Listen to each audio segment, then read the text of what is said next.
Hey Canucks fans, let's do a preliminary ranking of the 4 new divisions in the NHL. I'm Clay Emo, I'm at Canuck Clay on Twitter. I'm at Clayton Emo on Instagram. I'm the founder of the GLCPC, the Good Looking Canucks Positivity Club. This is my Canucks take all in one take. It's Clay's Canucks commentary for Monday, December the 21st. This is where we get Canucks insight that's positive and timely. I hope you're doing well. I'm doing very well. Today is my daughter Kayla's 13th birthday. So yes, we now have 3 teenagers in the house. Sean, who's 19, Jacob, who's 17, and Kayla, who's now 13. Kayla was the first emo girl in 75 years, 12 straight boys before her. So needless to say, we love her very much. She's very special to us. And we're spending all day celebrating her. Thank you to all of you who've reached out already through Twitter, Facebook, or Instagram to greet her a happy 13th birthday.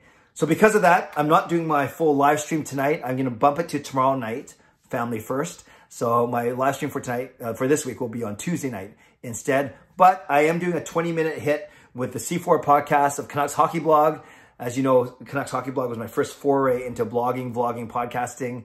So I'm happy to be joining them as they do a little bit of a Christmas special tonight. I'm joining them around 7:15 for about 20 minutes. So I'll link to that video down below in the description if you want to check that out later tonight. Okay, we know that there's four new divisions, almost temporary divisions for next season, necessitated by COVID, i.e. the 7 Canadian teams can't really cross the border. So they said, okay, let's put them in a division, and then we'll reassign or realign the other 24 teams.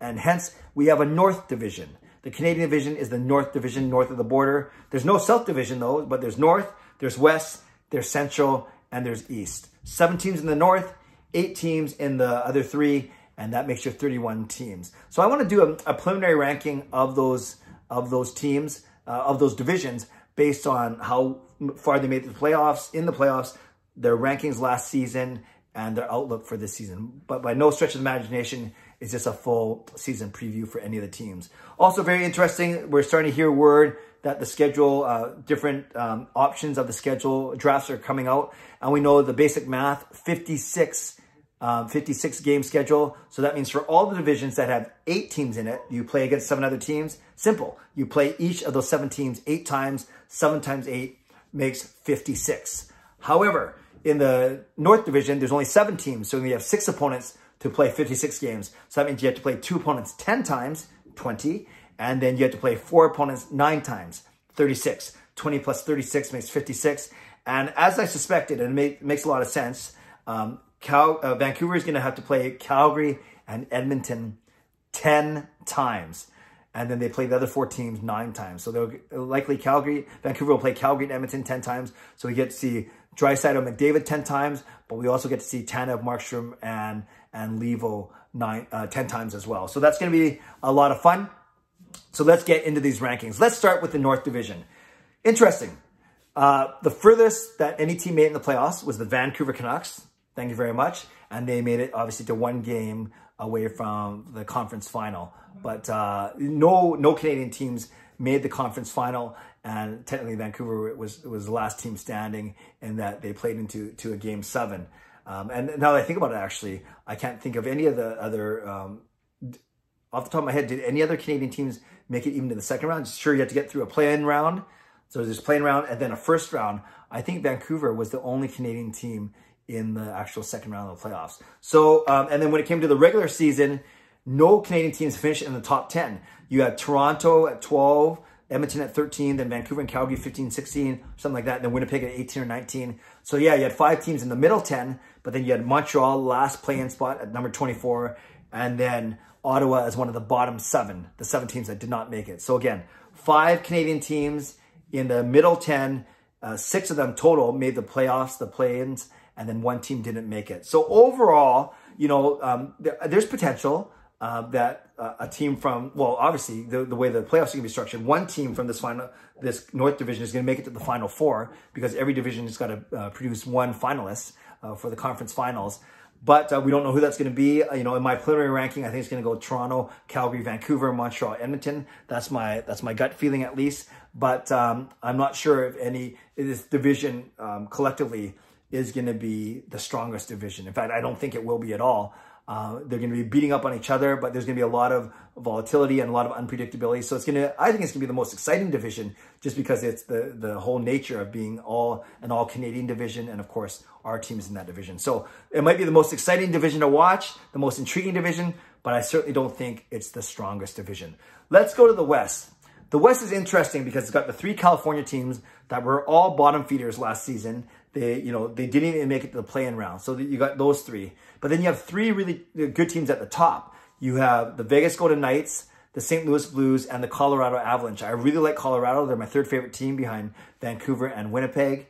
Actually, 4th favorite behind Vancouver, Winnipeg, Tampa Bay, and then Colorado. But you have 3 really strong teams in Vegas who made it to the Final Four, in St. Louis, the Stanley Cup champions 2 seasons ago, and Colorado, who is always knocking on the door. So I think those are the 3 really strong teams. Then you have 3 really weak teams in the 3 California teams. And then in the middle somewhere, you have Arizona, kind of same level as Vancouver last year. And then you have Minnesota, also around the same level as Vancouver last year. You remember Vancouver and Minnesota played in the play-in series against each other. So those 3 teams that I talked about, St. Louis, Colorado, and Vegas, they're all in the top, not only the top 10, they're in the top 8 of the league last year. So you have 3 really good teams, 2 middle teams, and 3 really weak teams. So there's there's the West Division, I should say, but a very strong division when you look up top, but then but pretty weak when you look at the bottom. So they averages out to be an average division as well.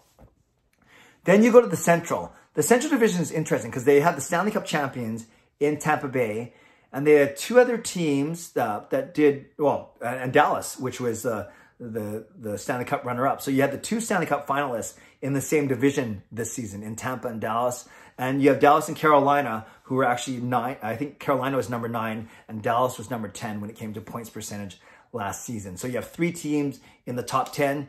You only have 1 bottom feeder team in Detroit that didn't make they were in the bottom 7. And then you have all these middle type teams like Columbus and Chicago and Florida and Nashville, who aren't great, but they aren't that bad. So they're kind of in the middle, but I think this division is really strengthened by the fact you have the 2 Stanley Cup finalists in it.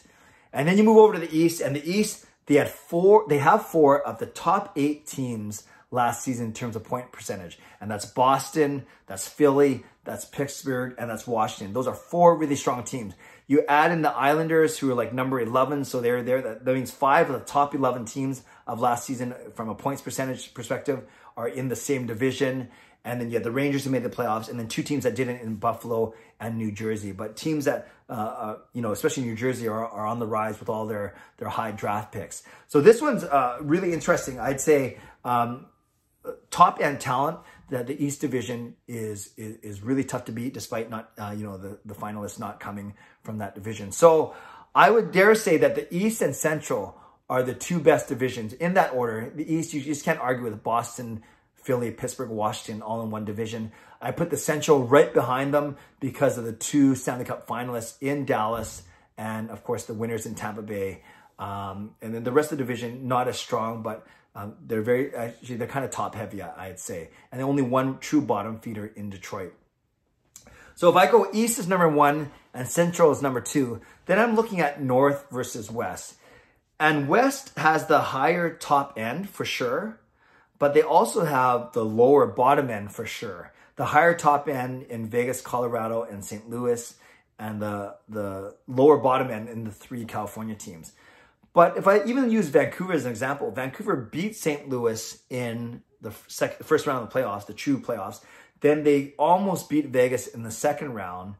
And then, yeah, I think even Ottawa has potential this year. So I think because the bottom teams in the West are not as bad as the bottom teams in the bottom teams in the North, the Canadian division, are not as bad as the bottom teams in the West.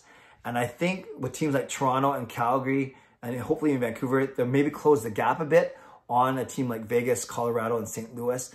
I'm actually going to rank the North just a hair above the West, because I think in maybe they don't have the exact high-end talent, but they certainly don't have the bottom end as bad, the poor bottom end talent. And I think that's a bigger gap to me, is how bad the bottom of the West Division is with the 3 California teams. So I'm going to put the North slightly ahead of the West, and not just because Vancouver is in the North. So I guess my final ranking is number 1 is the East Division, number 2 is the Central, number 3 is the North, and number 4 is the West. Canucks fans, NHL fans, let me know what you think of my ranking. Am I putting the North Division too high just because it's all Canadian division? I think it's going to be the most intriguing. Or do my rankings make sense? Or am I putting too much stock in the East and Central as well? Let me know. I'd love to know what you think and what your rankings are. Remember, quick preliminary rankings, eyeball test, the eye test for the 4 divisions. For me, it's East, Central, North, and then West.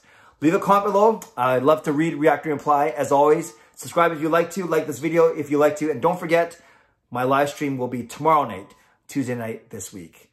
Stay safe, stay healthy. Take care of yourselves and take care of each other. Have a great day. God bless, and go Canucks go.